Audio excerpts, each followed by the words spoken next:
Hello friends, welcome to Kargi classes. Date आज की 22 जनवरी 2021। देख लेते हैं इंडियन एक्सप्रेस के इंपॉर्टेंट आर्टिकल्स जो आज हम डिस्कस करेंगे एडिटोरियल और आइडिया पेज से। देखो आइडिया पेज पे एडिटोरियल पेज पे अगर हम देखें तो लॉज ऑन पोज, इसके बारे में हमने कल एक रिपोर्ट भी पढ़ी थी जिसमें फार्मर्स के बीच में और गवर्नमेंट के बीच में एक कंसेंसस निकल के आया है कि एक बार तीनों के तीनों लॉज को 18 महीने के लिए होल्ड पे रखा जाएगा।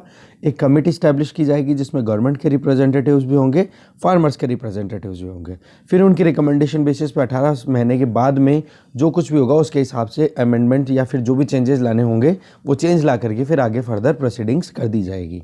तो यहाँ पर इस आर्टिकल में एक क्वेश्चन उठाया जा रहा है, बोले ये डिस्कशन, ये डिबेट जो बाहर एक कमेटी में हो रहा है, जो एक कमेटी बाहर की तरफ स्टैब्लिश की जा रही है, वो कमेटी एक जॉइंट कमेटी या सेलेक्ट कमेटी आप लोगों को पार्लियामेंट में इस्टेब्लिश करनी चाहिए थी, वहाँ पर इसमें डिस्कशन होना चाहिए था। तो एक तो पार्लियामेंट्री प्रोविज़न को आपने बाईपास किया, जो कि हमारी पार्लियामेंट्री सिस्टम के लिए बड़ी दुखद बात है। इसके अलावा और दूसरी बातें करें, जैसे और भी तो बहुत सारे कानून थे ना, जैसे लेबर लॉज की बात की या दूसरे कोई भी कानून है जो या फिर वो डेटा प्रिवेसी को लेकर के, जो पर्सनल डेटा प्रिवेसी को लेकर के जो लॉ है, वो भी तो जो पार्लियामेंट्री कमिटीज़ हैं वो स्क्रूटिनाइज कर रही है। तो फार्म लॉज को आपने जल्दबाजी में क्यों पारित करवाया, ये अपने आप में बहुत बड़ा सवाल है। तो इसके लिए यहाँ पर ये क्वेश्चन उठाया जा रहा है। बाकी चीज़ें वही रिपीट हो रही है जो हम ऑलरेडी डिस्कस कर चुके हैं, तो इस आर्टिकल को डिस्कस नहीं करेंगे। इस वाले आर्टिकल में हम देखोगे शॉर्ट्स इन द डार्क, इसमें हम देखेंगे कि ट्रांसपेरेंसी कितना इंपॉर्टेंट होती है गवर्नमेंट एक गवर्नेंस सिस्टम को प्रॉपर वे में कंडक्ट करवाने के लिए, और ट्रांसपेरेंसी को लेकर के कितने सवाल है, क्योंकि अभी वैक्सीनेशन स्टार्ट हो गया है बट अभी भी प्रॉपर डेटा शीट जो है वो पब्लिक डोमेन में अवेलेबल नहीं है। तो राइटर कुछ सवाल उठा रहे हैं और देखेंगे ट्रांसपेरेंसी कितना इंपॉर्टेंट रहती है एक गवर्निंग सिस्टम में। ठीक है, तो ये वाला आर्टिकल हम डिस्कस करेंगे। इसके अलावा नीचे अगर चलें तो बाइडेंस बर्डन, चीज़ें वही रिपीट हो रही है जो ऑलरेडी हम डिस्कस कर चुके हैं कि वहाँ पर क्या क्या चैलेंजेज है, जिनमें से आप देख सकते हो इनइक्वालिटी बहुत ज़्यादा है डोमेस्टिकली, रेसिज्म बहुत ज़्यादा बढ़ चुका है यूएसए में, क्लाइमेट चेंज अपने आप में बहुत बड़ा मुद्दा है जिसमें ट्रंप ने अपने आप को बाहर निकाल लिया था। इन मुद्दों पर कहीं ना कहीं जो बाइडेन को अपना एक तरीके से ये चैलेंज बन करके सामने आएंगे। ठीक है, तो इसी बात को रिपीट किया जा रहा है जो हम बहुत बार डिस्कस कर चुके हैं, ज़्यादा इतने हमारे काम की है नहीं। इंडिया यूएस रिलेशन की जब बात आएगी तब की बात देखेंगे, तो ये हम डिस्कस नहीं करेंगे। ये बात आ रही है कि ड्रैगन फ्रूट को नाम बदल करके कमलम कर दिया जाए। ठीक है, तो राइट यहाँ पे इस आर्टिकल में बोला जा रहा है कि इसके अलावा फिर ड्रैगन फ्रूट से चाइना का अगर आपको सेंस आता है तो फिर तो चीनी को भी नाम बदलो फिर तो। ठीक है, और जो मलयालम में कढ़ाई है उसका नाम भी कुछ ऐसा ही है, तो वहाँ पर उनके नाम भी बदलने पड़ेंगे आपको। तो बोला ऐसा कुछ नहीं है, सिविलाइजेशन स्टेबल नहीं होती, इंटरेक्शन के बेसिस पे बहुत कुछ चेंज होते रहते हैं, तो इन पे ज़्यादा पैनिक होने की ज़रूरत नहीं है लाइक दैट। तो ये हम डिस्कस नहीं करेंगे, काम की चीज़ थी, मोटी मोटी वो मैंने आपको बता दी। ये वाला आर्टिकल जिसमें जुलाई 2020 में नेशनल एजुकेशन पॉलिसी 2020 आई थी, जिसमें ये ऑफर किया गया था कि इंटरनेशनल यूनिवर्सिटीज़ को हम हमारे यहाँ पे कैंपस ओपन करने के लिए अलाउ करेंगे। तो राइटर हैं वो कुछ ऑप्शंस भी बता रही हैं, कुछ स्कोप भी बता रही हैं, और साथ में ये भी कि क्या करने की ज़रूरत है जिसकी वजह से हमारे यहाँ पर ज़्यादा से ज़्यादा फॉरेन स्टूडेंट्स भी आ सके और इंस्टीट्यूशंस भी आ सके। अच्छा आर्टिकल है, देखेंगे इसको। तो दो आर्टिकल हो गए एडिटोरियल पेज से। नेक्स्ट आर्टिकल है आइडिया पेज पे हम देखेंगे, ये फिर से एग्रीकल्चर जो रिफॉर्म्स से रिलेटेड 3 लॉज आए हैं, एक बार थोड़ा सा रिवीजन होगा, क्विकली इसको उठाएंगे, पिक करेंगे, और जो कॉन्स्टिट्यूएंट असेंबली में जो डिबेट थी उसके 3-4 एक्सर्प्ट्स हैं, बड़े काम के हैं, देखेंगे इस आर्टिकल को। ठीक है, ये जो टेस्ट क्रिकेट में है कैप्टनसी विराट कोहली को देनी चाहिए, रहाणे को देनी चाहिए, वो हमारे बिल्कुल काम की नहीं है। फिर फोर्थ आर्टिकल हम डिस्कस करेंगे, that is necessary not essential, essential commodities act को एनालाइज किया जा रहा है कि पहले क्या परिस्थितियाँ थी जिसकी कंडीशन में असेंशियल कमोडिटीज़ एक्ट लाया गया था, बट आज परिस्थितियाँ चेंज हो गई तो असेंशियल कमोडिटीज़ एक्ट को अगर थोड़ा सा डाइल्यूट किया जाता है तो उस कंडीशन में हमारे यहाँ पर डिमांड को फुलफिल करें, तो उसके लिए हमें सप्लाई पर ध्यान देने की ज़रूरत है, हमें लॉजिस्टिक्स को इम्प्रूव करने की ज़रूरत है, हमें मार्केट फोर्स को इम्प्रूव करने की ज़रूरत है, जिससे कि स्टोरेज कैपेसिटी, प्रोसेसिंग कैपेसिटी ये इंक्रीज़ की जा सके। देखेंगे इस आर्टिकल को भी। ठीक है, तो इस तरीके से 4 आर्टिकल देखते हैं one by one. First article shot in the dark, article लिखा हुआ आनंद कृष्णन के द्वारा। देखो ट्रांसपेरेंसी और ट्रस्ट ये 2 मेजर, आप कह सकते हो मेजर पिलर होते हैं जहां पर कोई भी पब्लिक पॉलिसी, कोई भी डिसीजन मेकिंग की जाती है। अगर कोई प्रिंसिपल है मतलब कहीं पे कोई डिसीजन लिया जा रहा है, तो वहाँ पर अगर ट्रांसपेरेंसी मिसिंग है तो लोगों का कॉन्फिडेंस वहाँ पे नहीं आता, तो डिस्ट्रस्ट बनता चला जाता है। ट्रांसपेरेंट अगर गवर्नेंस है किसी भी सिस्टम में, तो गवर्नमेंट ऑफिशियल्स जो हैं वो एक ओपन मैनर में काम करते हैं, सिटीजन्स जो हैं वो एक इन्फॉर्म्ड डिसीजन ले पाते हैं कि हाँ वाकई में गवर्नमेंट ने ये बात बोली है और पब्लिक डोमेन में ये अवेलेबल है, हमने स्टडी किया है और अब वैक्सीन हमें लगवा लेना चाहिए, और गवर्नमेंट ने जो कानून बनाए हैं उन कानूनों को हमें मान लेना चाहिए। तो देखो, availability of relevant information in public domain ये बहुत इंपॉर्टेंट है। इसी के बेसिस पे एक पब्लिक डिस्कोर्स तैयार होता है। उस पर फिर क्या होता है, जब पब्लिक इससे उस इंफॉर्मेशन को पर्टिकुलर को उस पब्लिक डोमेन से रीड आउट करके, स्टडी करके, वेल इन्फॉर्म्ड होकर के फिर डिबेट करती है, तो एक इन्फॉर्म्ड डिसीजन फाइनली लिया जाता है। तो कहने का मतलब ये है कि एक्नॉलेजमेंट प्रॉपर तब आता है, कोई भी प्रॉब्लम को तभी आप एड्रेस कर सकते हो जब एक प्रॉपर डिबेट के थ्रू वो पूरा गवर्नेंस सिस्टम काम करे, ओपनली काम करे, ट्रस्ट वहाँ पर होना चाहिए। ट्रस्ट हमेशा एक फाउंडेशन स्टोन का काम करता है जब कभी भी किसी पब्लिक इंस्टीट्यूशन को कोई लेजिटिमेसी देनी हो। अगर वाकई में वैधता साबित करनी है ना, तो वहाँ पर ट्रस्ट बहुत इंपॉर्टेंट है। ठीक है, ये अपने आप में बहुत ही ज़्यादा क्रूशियल है कि कोई भी पब्लिक पॉलिसी का सक्सेसफुल होना। जैसे अगर फार्मर्स एक्ट में डिबेट डिस्कशन अच्छे से होता तो फार्मर्स इस तरीके से रोड पे नहीं आते ना, तो वो डेफिनेटली सक्सेसफुल होते। पर प्रॉब्लम क्या थी, वहाँ पर जल्दबाजी में ना तो पार्लियामेंट में प्रॉपर डिस्कशन हुआ और ना फिर उसके बाद में पब्लिक डोमेन में उनको पुट किया गया सीधा इम्प्लीमेंट करना, ऑर्डिनेंस ला दिया, फिर बाद में लॉज। तो वहाँ पर जो डिबेट था ना वो मिसिंग था, इस वजह से वहाँ पर ट्रस्ट डेफिसिट आ गया और अल्टीमेटली अब गवर्नमेंट को क्या कहना पड़ रहा है कि भाई चलो ठीक है 18 महीने तक हम इसको होल्ड पे रख देते हैं, डिस्कशन कर लेंगे, कमेटी स्टैब्लिश करते हैं, जो भी रिकमेंडेशन आएगी उसके बेसिस पे आगे हम बढ़ लेंगे। तो देखो, गवर्नमेंट को जो है अगर ट्रस्ट जीतना है तो उसके लिए ट्रांसपेरेंसी के अलावा कोई ऑप्शन बचता ही नहीं है। देखो, चाहे जुडिशरी हो, चाहे एग्जीक्यूटिव हो, चाहे लेजिस्लेचर हो, कोई भी हो, वहाँ पर भी अगर हम देखें ना तो ट्रांसपेरेंसी और कॉन्फिडेंस का जो लेवल है वो वेरी करता है। ठीक है, जैसे हम इंस्टीट्यूशंस की बात करें जुडिशरी की, तो अपर हायर जुडिशरी है वो जितना ओपन है, वो जितना एक अनबायस्ड वे में काम करती है, उतना ही उस पर ज़्यादा ट्रस्ट है। जैसे सुप्रीम कोर्ट ऑफ इंडिया पे सबका कितना ब्लाइंडली ट्रस्ट है कि सुप्रीम कोर्ट ने जो बोल दिया वो फाइनल है। ठीक है, जबकि यही जुडिशरी का जो लोअर पार्ट है, लोअर जुडिशरी है, वहाँ पर कॉन्फिडेंस की कमी है, क्योंकि वहाँ पर बोले एकदम ट्रांसपेरेंट मैनर नहीं होता, थोड़ी सी बायसनेस दिखाई देती है। तो उस केस में क्या होती है कि ट्रस्ट जो है अपने आप ही वीक होता चला जाता है। तो क्यों ना इंस्टीट्यूशंस को आप ऑटोनॉमी दे दो जिससे कि वो अपने हिसाब से काम कर सकें और ज़्यादा से ज़्यादा वो ट्रांसपेरेंट मैनर में काम करें और पब्लिक का ट्रस्ट गेन करते रहें। देखो, ट्रांसपेरेंसी मेंटेन करना ये गवर्नमेंट की एक रिस्पॉन्सिबिलिटी है कि गवर्नमेंट अगर ट्रस्ट जीतना चाहती है पब्लिक का तो वाकई में ट्रांसपेरेंट मैनर में काम करना पड़ेगा। इससे क्या होता है, गवर्नमेंट पे जितनी ज़्यादा ट्रस्ट आएगी उतने ही ज़्यादा वहाँ पर आप देखोगे उतना ही ज़्यादा कॉन्फिडेंट मैनर में हमारा कंट्री काम करता है। बट अगर हम देखें हमारे सिस्टम में कि हमारे यहाँ पर माता पिता भी कुछ एक्शन लेते हैं बच्चे के करियर को लेकर के, तो वहाँ पर हम क्या क्वेश्चन नहीं करने देते बच्चे को। ठीक है, तो माता पिता ने, पेरेंट्स ने जो डिसीजन ले लिया वो अनक्वेश्चनेबल है। बोलो, वही चीज़ कहीं ना कहीं गवर्नमेंट के ऊपर भी अप्लाई होती है। गवर्नमेंट से भी लोग कम सवाल पूछते हैं क्योंकि माता पिता से सवाल नहीं पूछा तो गवर्नमेंट से क्या पूछना। तो यहाँ पर बोल रहे हैं, बोले एडलमैन ग्लोबल ट्रस्ट सर्वे हुआ था 2018 का, इसमें पता पड़ा था कि इंडिया की जितनी पॉपुलेशन है उसमें 70% लोग ये कहते हैं कि भाई हमें गवर्नमेंट पे पूरा विश्वास है, गवर्नमेंट पे हमें ट्रस्ट है। बट उसी के कॉन्ट्रेरी अगर आप देखोगे, पब्लिक इंस्टीट्यूशन, सरकारी दफ्तरों पर लोगों का विश्वास नहीं है। तो देखो कॉन्ट्राडिक्शन, सरकार पे विश्वास है, सरकार बहुत अच्छी है, पर सरकारी इंस्टीट्यूशन पर विश्वास नहीं है। तो इस रिव्यू को देख के हमें कुछ इंपॉर्टेंट चीज़ों को यहाँ पर पिक करने की ज़रूरत है। एक तो ये कि जो रेगुलेटरी अप्रूवल मिलता है ट्रांसपेरेंसी के बेसिस पे, वो कहीं ना कहीं हमें इन प्रिज्म के थ्रू देखना पड़ेगा। देखो, जो डेटा अवेलेबल है ना वैक्सीन से रिलेटेड, सेफ्टी या एफिकेसी से रिलेटेड, आप देखोगे जो भी अप्रूव्ड वैक्सीन कैंडिडेट्स हैं 3-4 जो भी हैं, है ना, तो उन पर फेयर डिस्कशन होना चाहिए, डिबेट होना चाहिए, सभी स्टेक होल्डर्स को उसमें इन्वॉल्व करना चाहिए। केवल साइंटिफिक कम्युनिटी या एक्सपर्ट्स को ही नहीं, सभी को बुलाना चाहिए ना। तो यहाँ पर एक तो ये चीज़ हमें देखने की ज़रूरत है। तो वैक्सीन का जो मुद्दा है ना, वो मेन यहाँ पर राइटर उठाना चाह रहे हैं।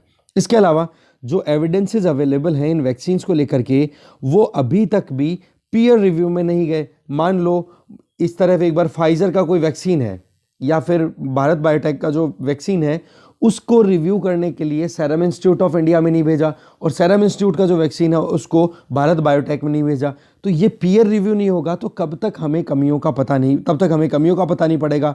तो ये जो चीज़ है ना, ये कहीं ना कहीं मिसिंग है। तो दोनों चीज़ें, एक तो एफिकेसी से रिलेटेड डेटा और दूसरी चीज़ होगी पीयर रिव्यू, ये दोनों होने बहुत ज़्यादा ज़रूरी हैं। एक गुड डिस्कशन जब होगा ना एक्सपर्ट कमेटी के द्वारा, तब जाकर के इन डिटेल को पब्लिक डोमेन में जब फाइनल किया जाएगा, उसके बेसिस पे फिर काम आगे अगर होगा तो देखो पब्लिक में कॉन्फिडेंस भी होगा, डाउट भी नहीं होगा, और वाकई में आउटकम डेफिनेटली मिलेगा। ठीक है, हम केवल अवॉइड करें, इग्नोरेंट वे में अगर आगे चलें तो वो चीज़ें देखो अल्टीमेटली पब्लिक के लिए फ़ायदे वाली चीज़ नहीं रह जाती।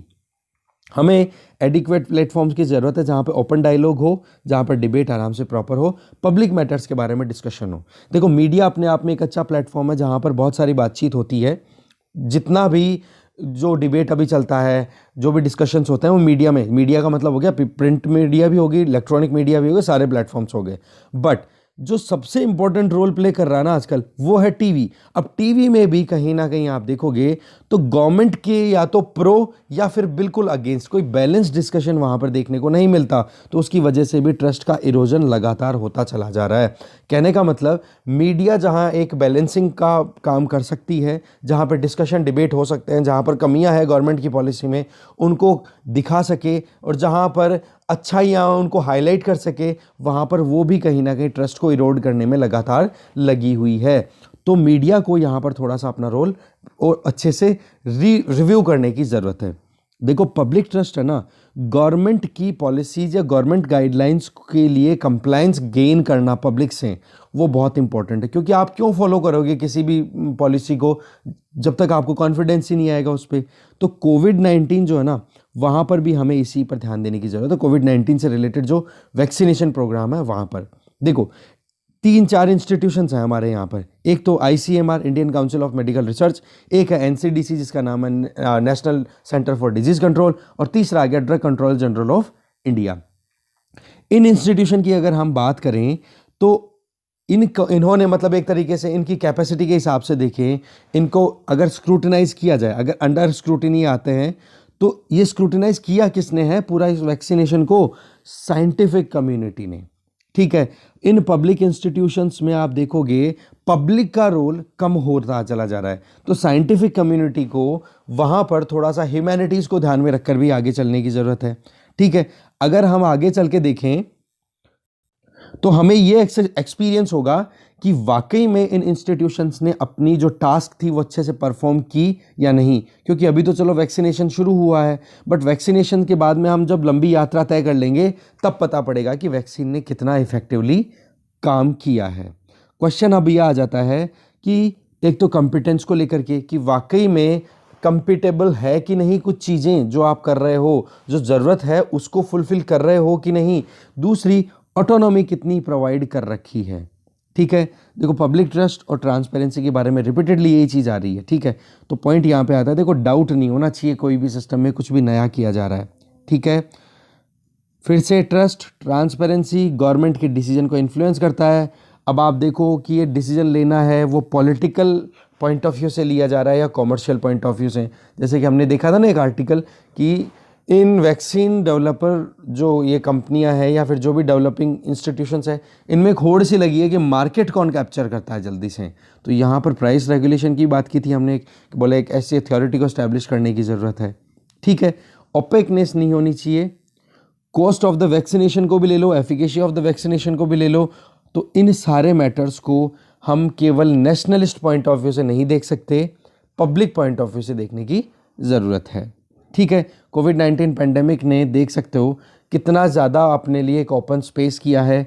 सब कुछ जो गड़बड़ियाँ हमारे सिस्टम में हैं उनको रिव्यू करना, उनमें रिफॉर्म लाना बड़ा ज़रूरी है, और ट्रांसपेरेंसी तो बड़ी इंपॉर्टेंट है। तो देखो एक तो एथिक्स में इस एग्जाम्पल को आप यूज़ कर सकते हो ट्रांसपेरेंसी का, जब भी आपको मैटर कुछ लिखना हो, एग्जाम्पल कभी डालना हो, पब्लिक ट्रस्ट को लेकर के कभी कुछ डालना हो।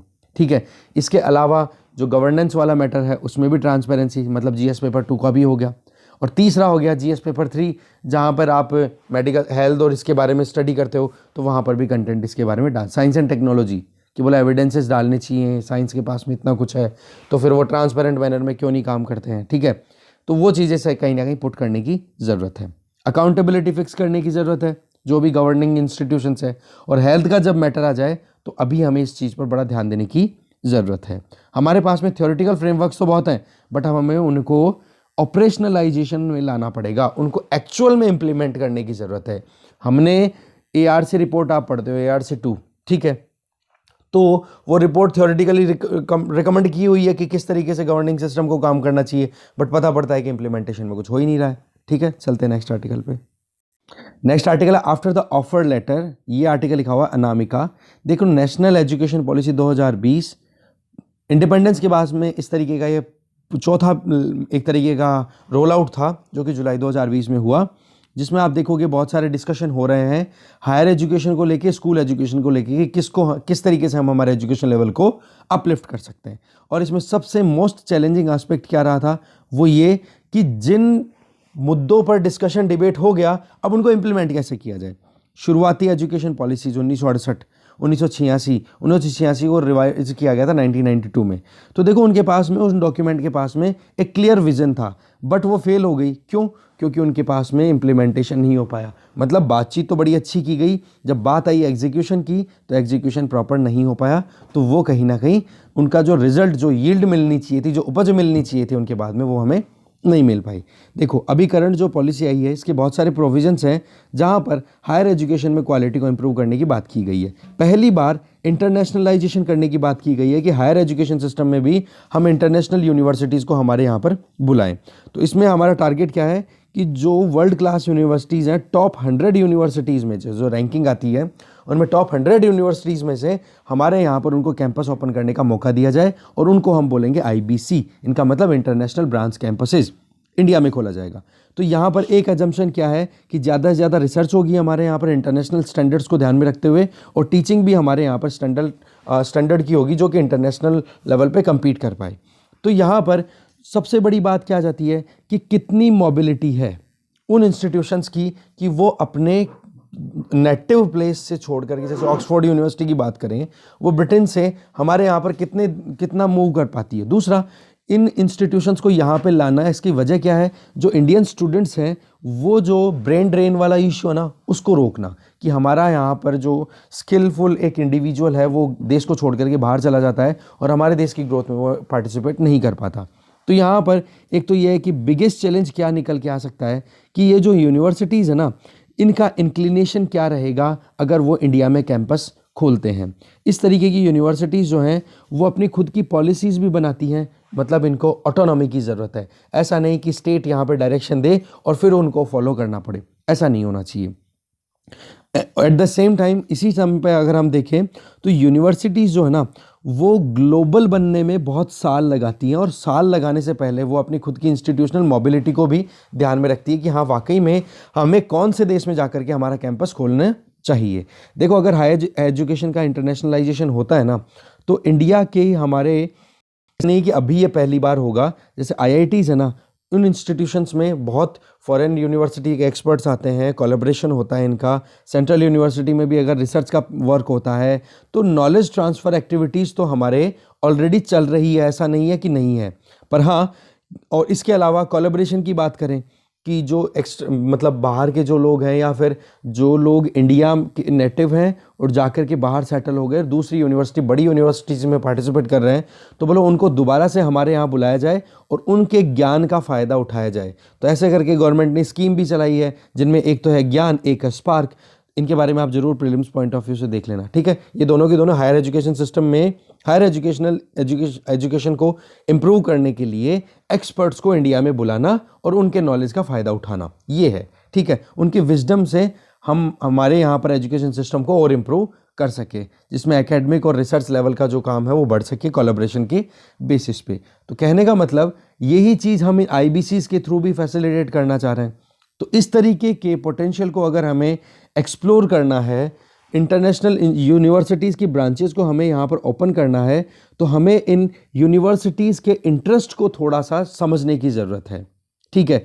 देखो जो एक्सपर्ट्स आएंगे या फिर एकेडमिक एडमिनिस्ट्रेटर्स हैं जो अरेंजमेंट करते हैं सारा, या फिर ग्लोबल हेड्स हैं इन यूनिवर्सिटीज़ के, उनसे हमें डिस्कशन करने की ज़रूरत है कि ये यूनिवर्सिटीज़ क्या चाहती हैं। इंडिया जो चाहता है उसने तो पॉलिसी बना दी, बट ये यूनिवर्सिटीज़ क्या चाहती है वो हमें देखने की ज़रूरत है। देखो टॉप फॉरेन यूनिवर्सिटीज़ है ना, हमेशा एक चीज़ बड़ी अच्छे से चाहती हैं कि जहाँ पर भी वो अपनी खुद का कैंपस खोले वहाँ पर एक क्लैरिटी हो, मतलब कि एक ऑपरेशन किस तरीके से उनको चलाना है, क्या ब्रांच वहाँ पे खोलनी है। जैसे इंडिया है तो इंडिया में उनको साइंस में जाना है, ह्यूमैनिटीज़ में जाना है, कोई और स्ट्रीम में जाना है, तो वो एक क्लैरिटी अगर उनके पास में होगी ना तो वो थोड़ा सा अट्रैक्टेड फील करेंगे इंडिया के टुवर्ड्स।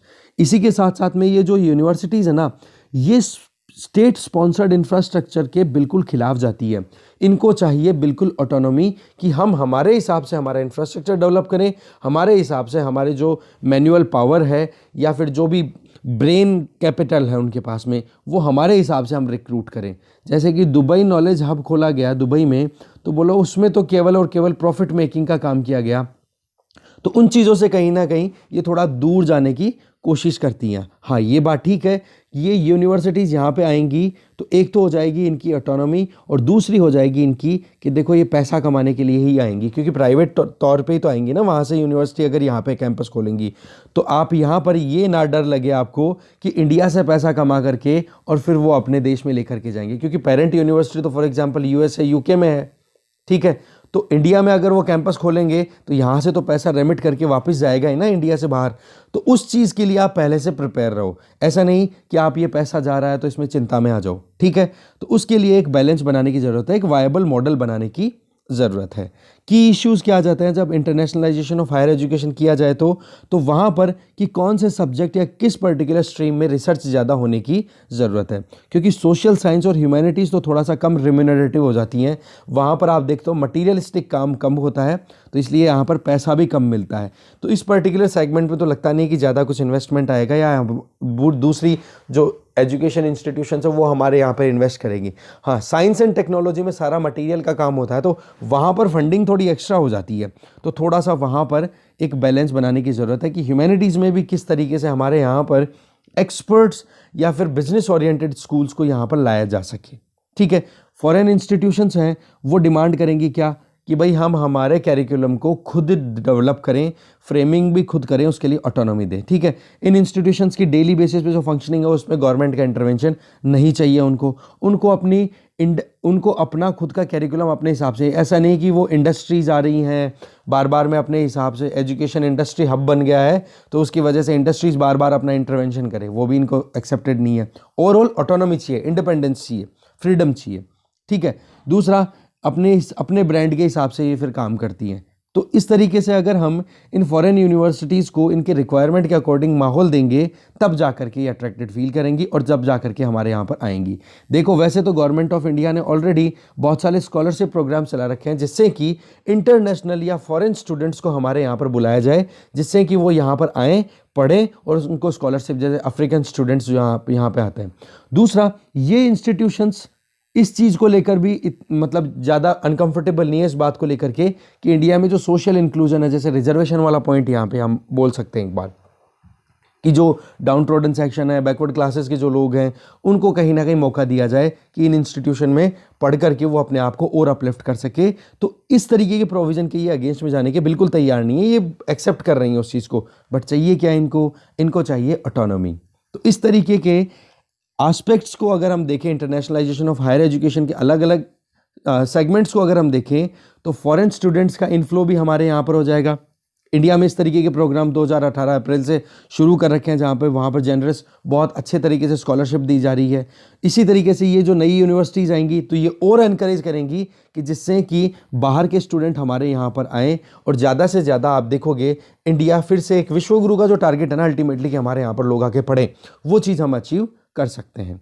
साथ में मल्टीपल कोर्सेज अवेलेबल होने शुरू हो जाएंगे, पेडागोजीज जो हैं वो कहीं ना कहीं डाइवर्सिफाई होगी, और ज़्यादा आप कह सकते हो कि और ज़्यादा डाइवर्सिफाइड मैनर में एजुकेशन या जो एक नॉलेज डिलीवर करने का तरीका है वो सीख पाएंगे टीचर्स।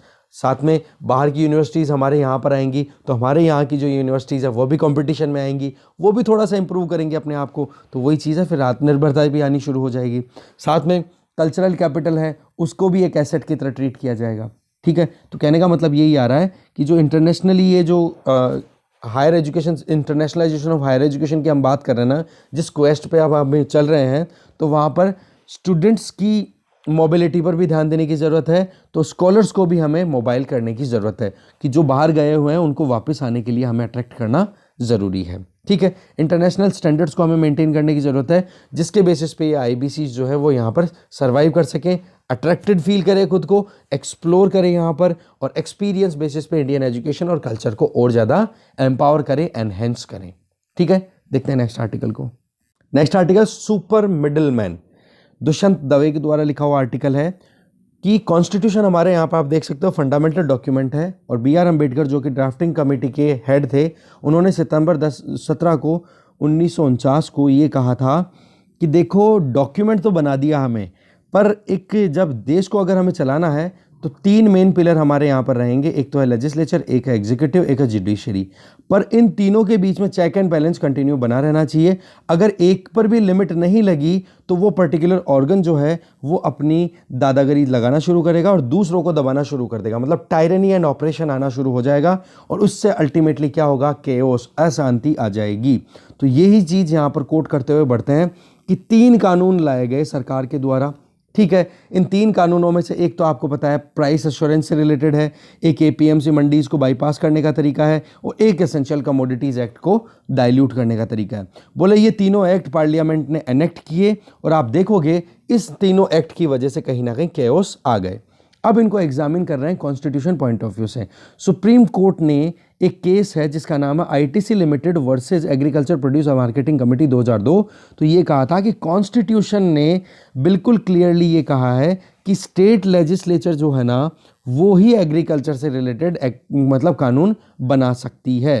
कहने का मतलब कि आप देखो इसमें कि कॉन्स्टिट्यूशन ने इंडिया में डिजर्व कर रखा है इस चीज़ को कि कोई भी इंटरप्रिटेशन हो, लैंग्वेज हो, कोई भी परमिट करने की, तो वहाँ पर स्टेट लेजिस्लेचर अगर कुछ कर रही है ना अपने खुद के सब्जेक्ट पे, तो वहाँ पर अगर हमें फेडरलिज्म को अपहेल्ड करना है तो सेंट्रल सुप्रीमेसी को हमें थोड़ा सा साइड में करना पड़ेगा, साथ में एग्रीकल्चर इश्यूज को लेकर के कम से कम। ठीक है, और दूसरा एक्ट 22 का मतलब यहाँ पर आप देख सकते हो इसमें कोडिंग दे रखी है, यहाँ पर राइटर ने एक्ट 22 है, यह एसेंशियल कमोडिटीज एक्ट की बात करना है। पार्लियामेंट ने एसेंशियल कमोडिटीज़ एक्ट 1955 को रिडेंडेंट मतलब एक बार छोड़ दिया है।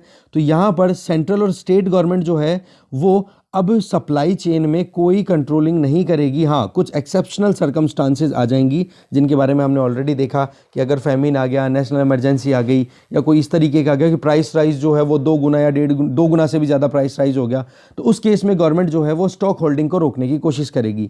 तो यहाँ पर राइटर बोल रहे हैं कि ये जनरल पब्लिक के इंटरेस्ट को सबवर्ट कर रहा है, सबसर्व कर रहा है। कहने का मतलब कि लोग वल्नरेबल हो जाएंगे इस चीज़ से। इसी तरीके से एक्ट 2021 जिसमें पार्लियामेंट ने क्लियरली कहा है कि एंट्री 14 और एंट्री 28, जिसमें सेकंड का मतलब स्टेट लिस्ट की एंट्री 14 और एंट्री 28, जिसमें एग्रीकल्चर और मार्केट की अगर बात आए तो वो 7 शेड्यूल के अकॉर्डिंग केवल और केवल स्टेट लिस्ट में आ गई।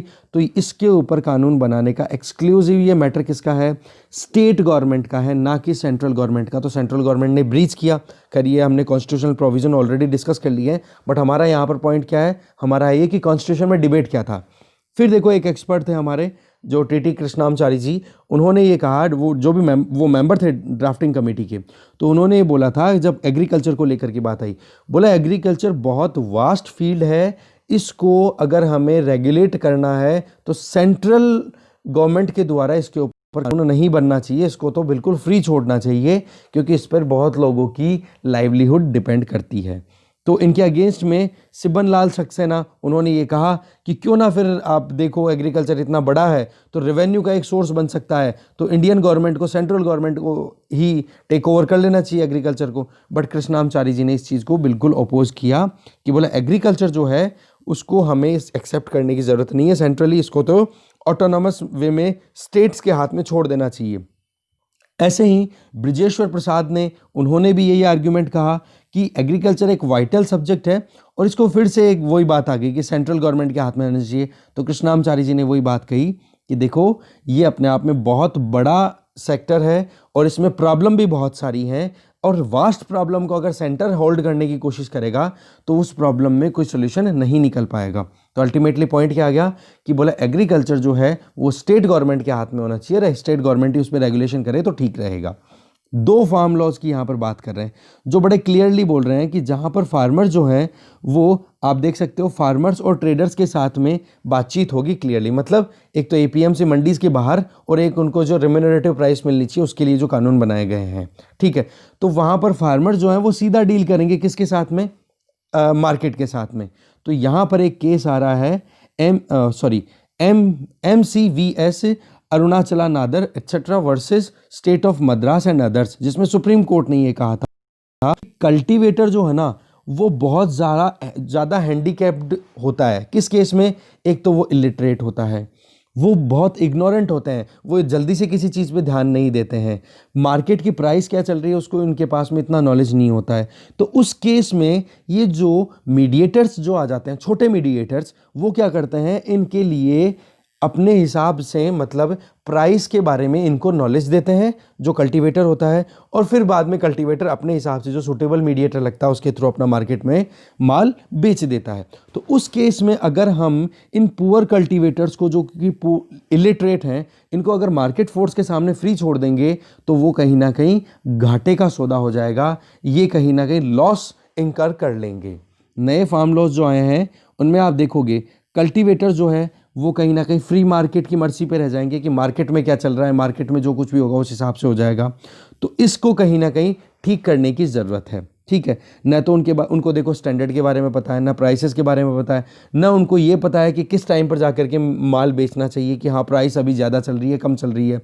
तो इग्नोरेंट है ना, इलिटरेट है। तो उनको प्रोटेक्ट करने के लिए ये एक लेयर थी। तो एपीएमसी मंडियों को अगर साइड में कर देते हो तो नंबर एक स्टेट रेगुलेशन कहीं ना कहीं खत्म हो जाता है, नंबर टू जो छोटे बिचौलिए हैं उनका जो रोल है वो खत्म हो जाता है, और फार्मर्स जो हैं वो सीधा मार्केट के लिए वल्नरेबल हो जाते हैं। तो इस रिस्क को खत्म करने की ज़रूरत है। अगर ये कानून अप्लाई कर देते हैं अकॉर्डिंग टू द राइटर तो उस केस में क्या हो जाता है कि जो स्मॉल मिडिलमैन हैं, जो छोटे बिचौलिए हैं, उनकी जगह सुपर मिडिलमैन बन जाएंगे, कॉरपोरेट्स यहाँ पर उतर जाएंगे। तो वहाँ पर तो फिर फार्मर्स के लिए और ज़्यादा मुश्किलों का कारण बन सकता है।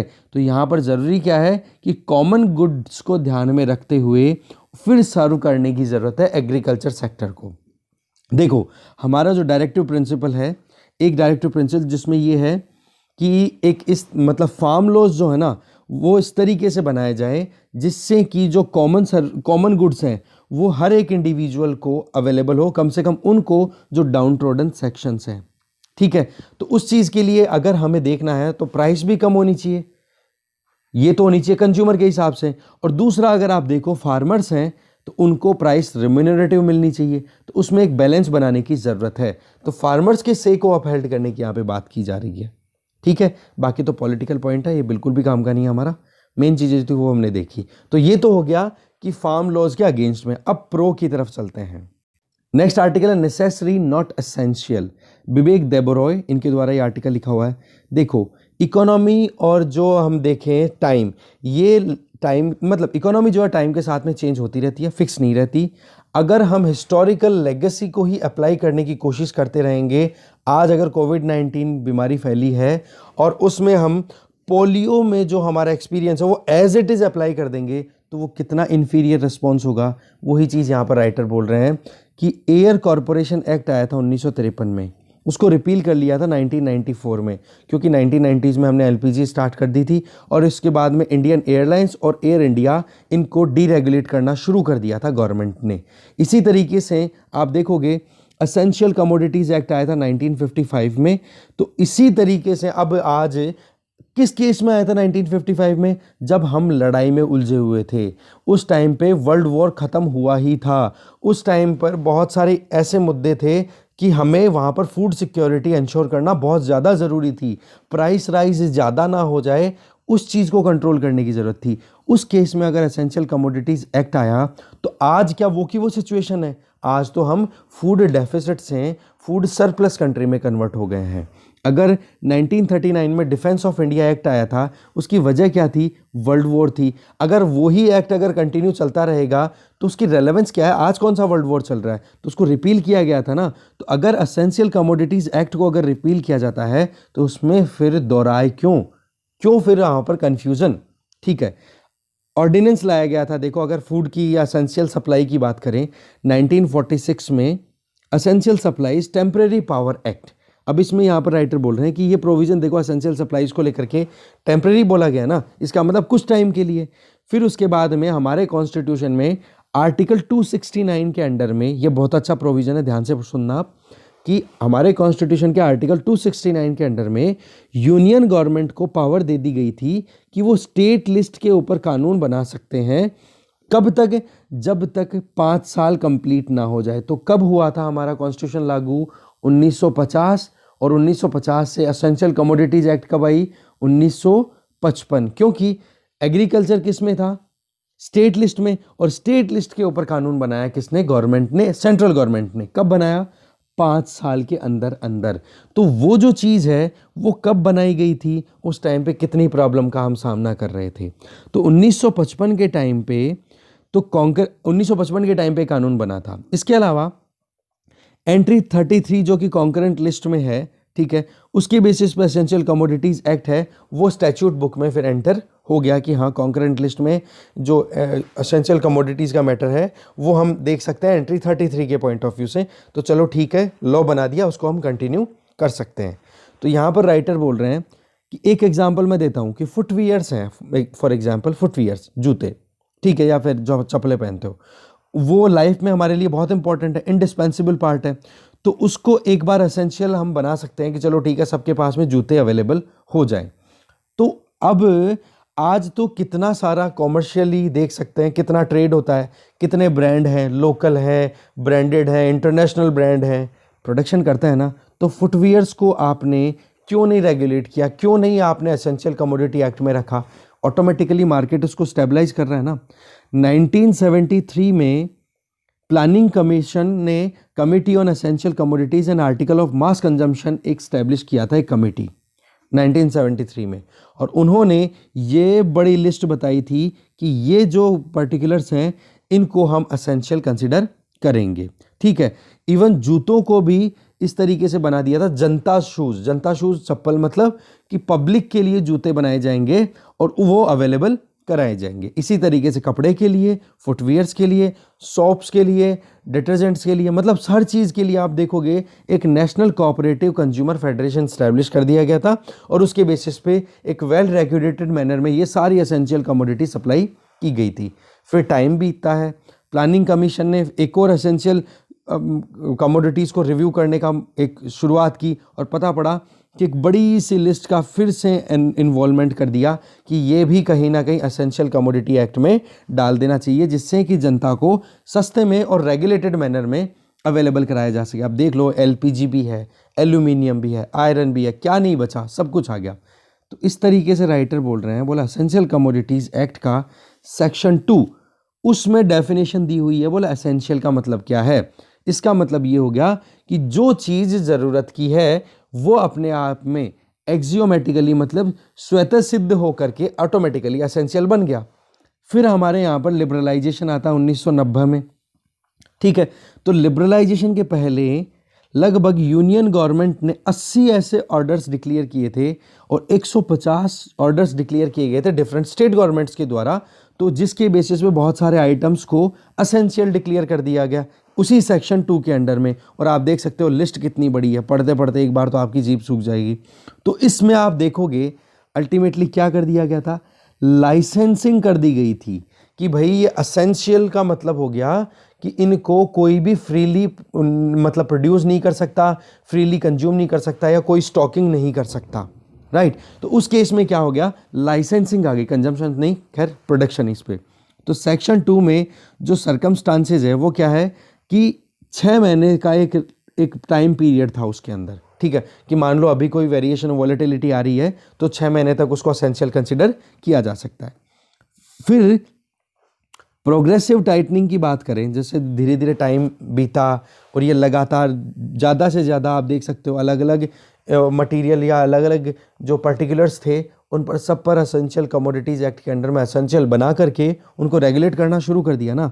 तो जैसे जैसे टाइम बीता तो इस शेड्यूल को ध्यान में रखते हुए पता पड़ा कि इस पर्टिकुलर एक्ट के अंडर में अगर कोई होर्डिंग करता हुआ दिखा तो उसको नॉन बेलेबल वो बना दिया गया ऑफेंस। कहने का मतलब कि बेल नहीं मिलेगी, एक बार अरेस्ट हो गया तो और ज़्यादा शक्ति ला दी ना।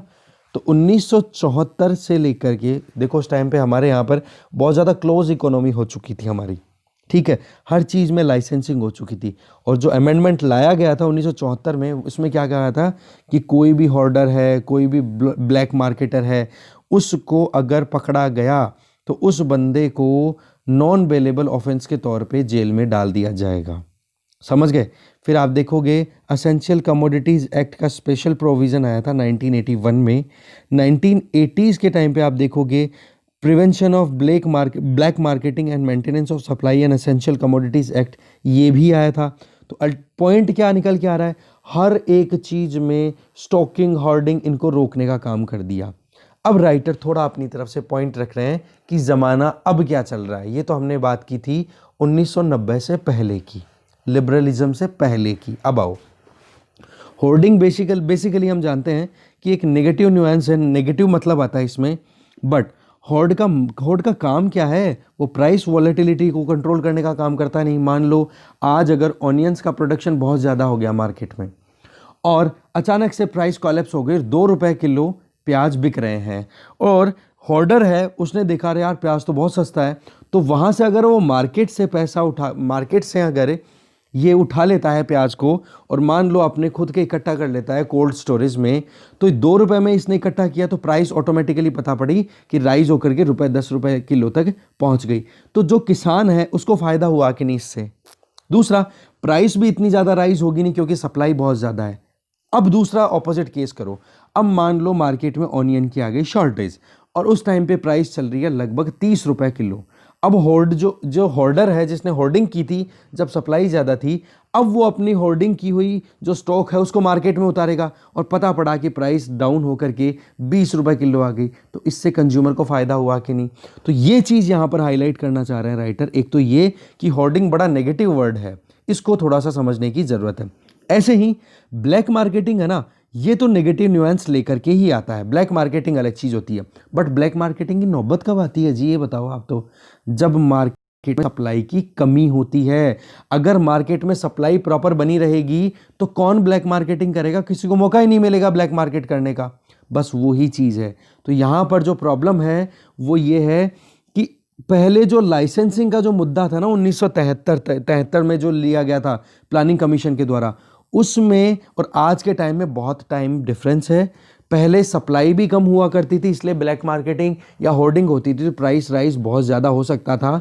तो जितनी भी एसेंशियल कमोडिटीज़ थी जो एक यूज़र के लिए कंज्यूमेबल में कंसिडर होती थी, तो उसकी प्राइस राइज ज़्यादा ना हो, उसको रोकने के लिए एसेंशियल कमोडिटीज़ एक्ट अपने आप में बहुत इंपॉर्टेंट था। बट आज तो मार्केट में सप्लाई भी अवेलेबल है और कंजम्पशन भी कहीं ना कहीं है, तो डिमांड के हिसाब से अगर आपने सप्लाई नहीं की तब तो देखो ब्लैक मार्केटिंग भी होगी और होर्डिंग भी होगी। और सप्लाई अगर प्रॉपर्ली मैनेज कर दी गई और लाइसेंसिंग का मुद्दा एक बार हट चुका है 1990 के बाद में, तो अब हमें डिमांड के अकॉर्डिंग चलने की ज़रूरत है, क्योंकि डिमांड लगातार बढ़ती जा रही है क्योंकि पॉपुलेशन ग्रोथ हुई है। आज चाहे एडिबल ऑयल्स हो या फिर ऑयल सीड हो, ऑनियन हो, पोटैटो, पल्सेज हो, इनका अगर हमें देखना है तो हमें यहाँ पर ध्यान किस पे देने की ज़रूरत है, कोल्ड स्टोरेज बनाने की ज़रूरत है, लॉजिस्टिक्स को इम्प्रूव करने की ज़रूरत है, प्रोसेसिंग जो है फूड प्रोसेसिंग उसको इम्प्रूव करने की ज़रूरत है, मार्केट फंक्शन को हमें कहीं ना कहीं अलाउ करने की ज़रूरत है, ना कि उनको लिमिट करने की। तो होर्डिंग और ब्लैक मार्केटिंग की जो प्रॉब्लम है ना वो शॉर्टेज से रिलेटेड है, सप्लाई से।